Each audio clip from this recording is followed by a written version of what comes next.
ప్రతిఘటన టీవీకి స్వాగతం. క్షణక్షణం మీకోసం. కొత్త రేషన్ కార్డులపై మంత్రి పొన్నం ప్రభాకర్ కీలక ప్రకటన చేశారు. ఎన్నికల ప్రచారంలో భాగంగా శుక్రవారం ఆయన కరీంనగర్లో పర్యటించారు.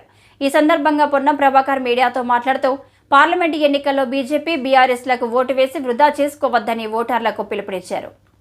రాష్ట్రానికి, కరీంనగర్కు ఆ రెండు పార్టీలు చేసింది ఏమీ లేదని చెప్పారు.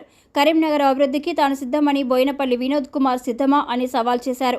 అతి త్వరలో కొత్త రేషన్ కార్డులు రాబోతున్నాయని శుభవార్త చెప్పారు. ఎన్నికలు ముగిసిన వెంటనే ప్రక్రియ ప్రారంభిస్తామని తెలిపారు. అంతేకాదు వచ్చే ఆగస్టు 15వ తేదీలోపు రైతులకు 2 లక్షల రుణమాఫీ చేస్తామని హామీ ఇచ్చారు. వచ్చే వానాకాలం పంటకు 500 రూపాయలు బోనస్ ఇస్తామని భరోసా ఇచ్చారు. రైతులు అంటేనే కాంగ్రెస్ పార్టీ అని, కాంగ్రెస్ అంటేనే రైతులు అని అన్నారు. కాంగ్రెస్ సర్కార్ ప్రజాపాలన అందిస్తుందని చెప్పారు. కాంగ్రెస్ ప్రభుత్వం 5 ఏళ్లు స్థిరంగా ఉంటుందని తెలిపారు.